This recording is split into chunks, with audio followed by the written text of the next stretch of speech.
जय गुरु जी। आज मैं आपको बताने जा रही हूँ, जैसे कल मैंने आपको बताया था नीच के ग्रहों के बारे में, आज मैं आपको उच्च के ग्रहों के बारे में बताने जा रही हूँ।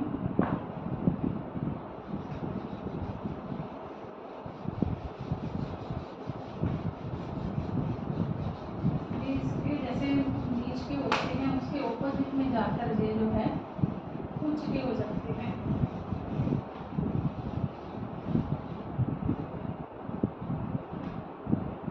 ये जुपिटर हो गए उच्च के, सन भी उच्च के हो गए, यहाँ पर मून भी यहाँ पे उच्च के हो गए, मार्स यहाँ पे उच्च के होंगे, मरकरी जो है अपनी ही राशि में उच्च के हो जाते हैं, वीनस जो है अपना 12th हाउस में उच्च के हो जाते हैं, सैटर्न जो है 7th हाउस में उच्च के हो जाते हैं।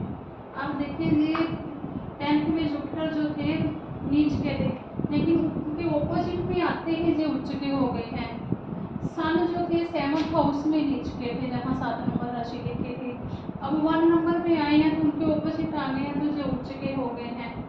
ये मून है, ये 8 नंबर में नीच के था, अब ये 2nd हाउस में आने पर ये उच्च के हो गए हैं। अब मार्स को देखें, मार्स जो है 4th हाउस में नीच के थे, वो जो शनिदेव की राशि है उसमें आने से जो उच्च के हो गए हैं। मरकरी देखें, मरकरी अपनी ही राशि में उच्च के हो जाते हैं। वीनस है, वीनस देखें 6 में नीच के थे और अपने ऑपोजिट जाते ही जो उच्च के हो गए हैं। वो दे रहे सैटर्न, सैटर्न में अपना 7th हाउस में आके उच्च के हो गए, इनके ऑपोजिट में आके। अभी आपको मैं इसमें कुंडली पर ड्रॉ कर भी बता देती हूँ, तो जिनको बिल्कुल एकदम से ही चाहिए नॉलेज, आप कुंडली भी देख लें कैसे ड्रॉ करनी है, तो ऐसे ही आपने सारा अपना देखना है उसमें। यहाँ सामने आ गई 1 नंबर, ये आ गए 2 नंबर, यहाँ मून आ गए 3 नंबर, ये आ गए 4 नंबर, यहाँ पे जुपिटर आ गए, गुरुदेव आ गए। अब आ जाए 5 नंबर, अब आ जाए 6, यहाँ पे मरकरी आ गए, मरकरी अपने ही घर में आके उच्च के हो गए।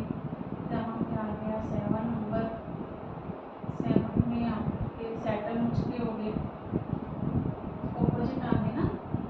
अब आ जाए 8 नंबर, अब 9th में आ जाए 9th, जे जुपिटर का घर मान लेंगे इसको हम। अब आ जाए 10th हाउस में आ जाए, 10th हाउस में जो है हमारे मंगल देव जो है उच्च के हो जाते हैं। आप देखिए ऑपोजिट में जाकर ये जो है सारे ग्रह जो है उच्च के हो रहे हैं। अब आ जाए वीनस, ये 5th में ये जो है उच्च के हो गए।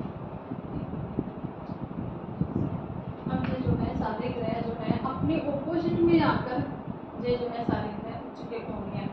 हमें ये देखना है कि अब हम अगर हम आगे चलते हैं, देखते हैं, हमें इनकी दृष्टियों का भी देखना पड़ता है कि कौन सा ग्रह किसको देख रहा है। जरूरी नहीं है कि अगर जुपिटर आपका जहाँ तो जहाँ आपका मार्स ही होगा, ऐसा कुछ नहीं है। हो सकता है आपका मार्स जहाँ पे हो, इधर हो, कहीं भी हो सकता है। अगर आपका मार्क्स कहीं भी है और वहाँ पे 10 नंबर लिखा हुआ है, तो आप मान लीजिएगा कि ये जो नंबर लिखा हुआ है ना, इस नंबर में अगर आपका ये मार्क्स आ रहे हैं, मंगल देव आ रहे हैं, तो इसका मतलब आपके मंगल देव जो है उच्च के हैं। ये 4 नंबर लिखा हुआ है, यहाँ पे जुपिटर आ गए तो ये भी उच्च के हैं। मतलब कहने का है कि अगर इस ये जो नंबर लिखे हुए हैं, इन्हीं नंबरों में ये ग्रह आ रहे हैं, ये नंबर चाहे कुंडली के किसी भी खाने में लिखे हों, आपका ग्रह जो है उच्च का माना जाएगा। कई बार क्या होता है, उच्च का ग्रह होने के बावजूद भी वो नीचता के फल देता है। इसके लिए फिर हमें और भी जो है मेथड लगाना पड़ता है कि ऐसा क्यों हो रहा है। ग्रह तो हमारा उच्च का है भाई, ग्रह उच्च का है, लेकिन हमें रिजल्ट तो अलग से ही आ रहे हैं, क्यों आ रहे हैं।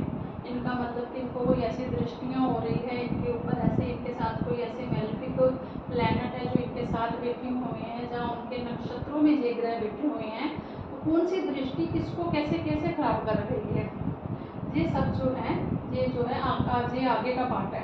अभी तक आप जहीं तक रहे, अभी उच्च का नीच का आपको पता होना चाहिए कि अगर कौन से हाउस में हमारा ग्रह जाता है तो उच्च का होता है, कौन से हाउस में हमारा ग्रह जाता है तो नीच का होता है। जय गुरु जी, शुक्राना गुरु जी। मेरे चैनल को लाइक करें, सब्सक्राइब करें, फॉलो करें।